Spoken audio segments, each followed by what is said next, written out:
This is the drive home with Zac and TT for the Mill drive home.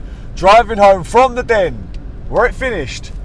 Millwall 0, Bristol City 0. If ever you want a Mill performance after a big performance like we got on Boxing Day, that was it. Yeah. No surprises. I think nearly every Mill fan, no matter how confident you were going into the match, we got exactly what we expected. A heart, to be fair, we were probably lucky to come away with a point, don't you think? I don't really know about today. 1 week, Millwall are so bipolar.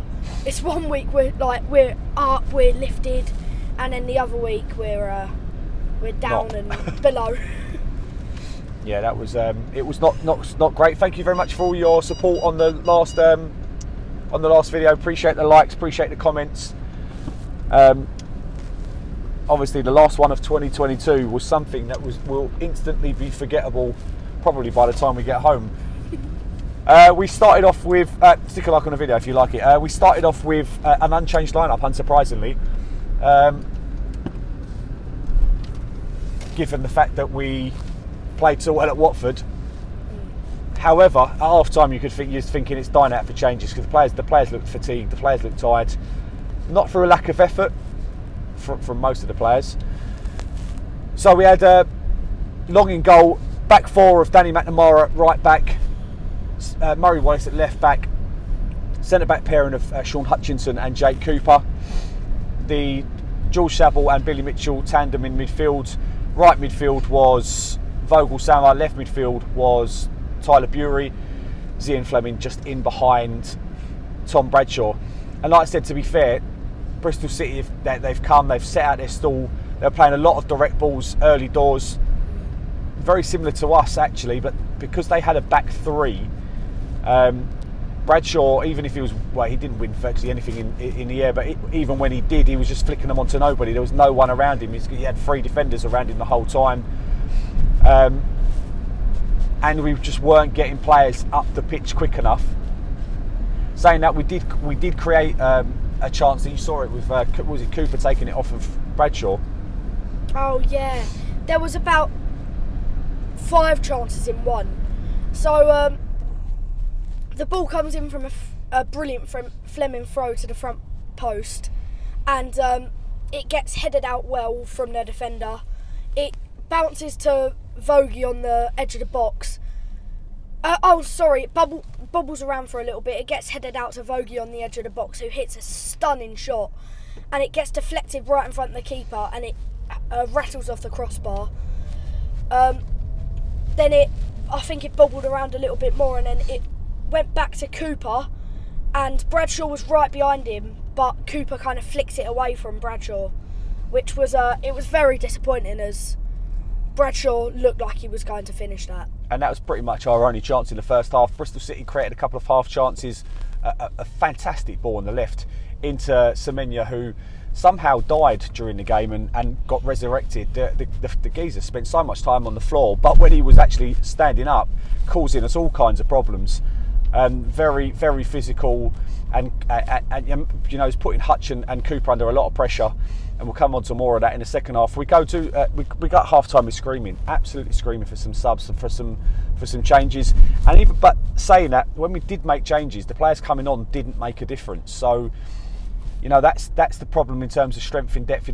Other teams have got it. When players like Zian Fleming was off the boil today, couldn't get into the game. Our playmakers, Mitchell and Saville, how brilliant they were against Watford. Just I think Watford had the extra man in midfield, and so were making it very difficult for them. I think we'll go to the sub. Tyler Bury got subbed off for Styles pretty early on in the second half. Fully deserved. Just was not putting these. It's where he's so infuriating, Tyler, and I suppose that's the nature of some wingers. But pointing at players to pick up, wasn't tracking his runners ever, he was just pointing them off, and he lost the ball, and then literally the player was probably about 5 metres in front of him, and then he just started walking away. And it's disappointing because when he's lively, he did look like our most dangerous attacking threat when he actually was driving, and he drove down before he got taken off, drove to the byline and cut it back, and unfortunately the keeper's got there. Before we had, a chance right at the end, Bristol City have created 2 fantastic chances, and I don't know how they haven't scored, to be fair. The ball through the middle, Hutchinson and Cooper have left it for each other. He's gone through them, Semenya's got between them, he's tried to do a scissor kick, and to be fair, George Long has done an absolutely brilliant bit of keeping. He's come out, made himself big, and he's blocked it because the shot had some power on it. Yeah. So he stopped that one, and then Semenya again does an amazing bit of skill from a free kick. About 10 minutes to go, he's fallen back to it. Somehow it's fallen to his feet, and his finish was non-league standard at best. I'd be disappointed with one of my under-12s putting with that kind of finish. It was woeful.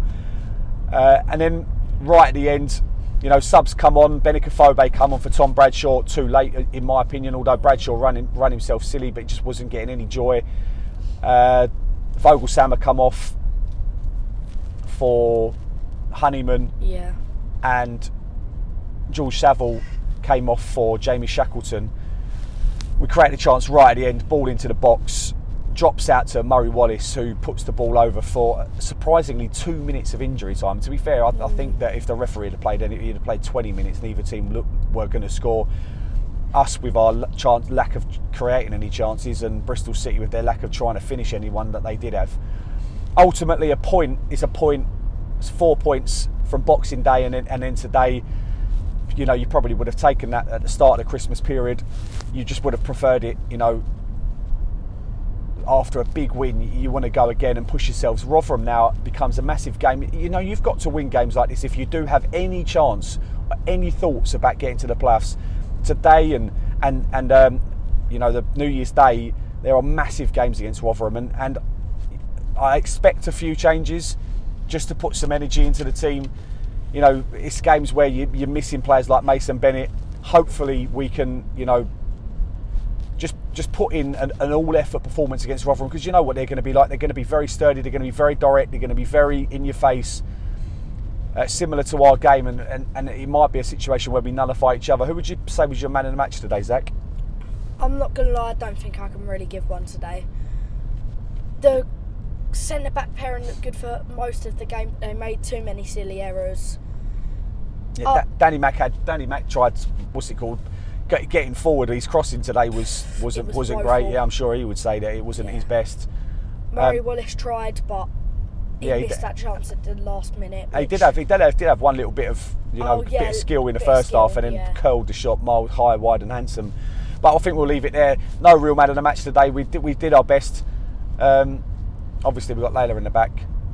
She's my good-looking daughter. Sorry, Yaz. And then the wife's hiding because she's too beautiful to get on camera. But thank you very much for watching the Millwall Drive Home. We really appreciate your support. We'll be back on New Year's Day. I've got to get up at 4 a.m. You just love driving home when you know you're getting up. But we'll be back. We'll do it all again. Anything else you want to say? Billy Mitchell, have a shot. Yeah, one day he'll have a shot, won't he? He doesn't. I don't think he does the training anymore. But we'll leave it with that. No one likes us. We don't care.